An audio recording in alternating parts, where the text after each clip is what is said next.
नमस्कार मित्रांनो, अभ्यासवाणी या चॅनलवर तुमचं स्वागत आहे. अभ्यासवाणी रोज अभ्यास रोज प्रगती. तर बघा मित्रांनो, आजच्या व्हिडिओमध्ये आपण मुंबई उच्च न्यायालय अंतर्गत शिपाई या पदाची भरती निघालेली होती आणि परीक्षा देखील झालेली होती. पहिली आन्सर की जाहीर करण्यात आलेली असून दुसरी आन्सर की ही आतापर्यंत जाहीर झाली पाहिजे होती, पण सेकंड आन्सर की ही अजूनपर्यंत जाहीर झालेली नाही. यामुळे बऱ्याच विद्यार्थ्यांचे मेसेज येत आहेत, आन्सर की अजून आलेली नाही तर पेपर रद्द होणार का, अशा प्रकारचे प्रश्न विद्यार्थ्यांच्या मनात निर्माण होत आहेत.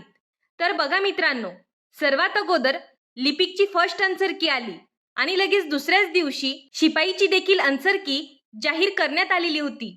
पण आता 2 दिवस होऊनही शिपाई या पदाची सेकंड आन्सर की आलेली नाही. तर बघा मित्रांनो, शिपाई या पेपरच्या वेळी जो गोंधळ झालेला होता त्यामुळे बऱ्याच विद्यार्थ्यांनी त्यावर तक्रार देखील केली आहे.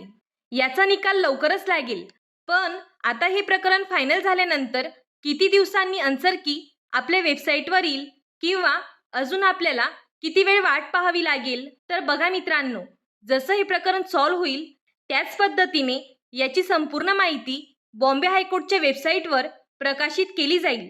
परंतु जेवढे कॅन्डिडेट या सेंटरला अवेलेबल होते त्याची सर्व इन्फॉर्मेशन त्यांच्या मेलवर पाठवण्यात येईल आणि त्यानंतर फायनल आन्सर की बद्दल पूर्णपणे बॉम्बे हायकोर्टच्या वेबसाईटवर सर्व माहिती किंवा नोटीस प्रकाशित केली जाईल. त्यामुळे अजून आपल्याकडे थोडा वेळ आहे. त्या वेळेत आपल्याला बॉम्बे हायकोर्ट शिपाई पदाची शारीरिक क्षमता आणि विशेष अर्हता या परीक्षेची पूर्णपणे तयारी तुम्हाला करून घ्यायची आहे. आता प्रश्न उरतो, मुंबई उच्च न्यायालय शिपाई पदाचा पेपर रद्द होणार का? तर बघा मित्रांनो, पेपर रद्द होण्याची शक्यता खूपच कमी आहे आणि यामागे काही महत्त्वाची आणि प्रॅक्टिकल कारणे आहेत. पहिलं कारण म्हणजे जर हा पेपर रद्द केला तर संपूर्ण प्रक्रिया पुन्हा शून्यापासून सुरू करावी लागेल. यामुळे ही भरती खूप जास्त लांबू शकते. तसेच सरकारी नोकरीसाठी वय ही अत्यंत महत्त्वाची गोष्ट आहे. जर ही प्रक्रिया काही दिवस पुढे गेली तर अनेक प्रामाणिक आणि कष्टकरी विद्यार्थ्यांचे वय निघून जाईल. त्यांची शासकीय सेवेत जाण्याचे स्वप्न कायमचे अपूर्ण राहू शकते. तसेच नवीन परीक्षा घेणे किंवा पुन्हा नियोजन करणे यात प्रशासनाचा मोठा वेळ आणि पैसा वाया जातो. त्यामुळे मित्रांनो, परीक्षा रद्द होण्याचे चान्सेस खूप कमी आहेत. अफवांवर विश्वास ठेवून आपला वेळ वाया घालवू नका.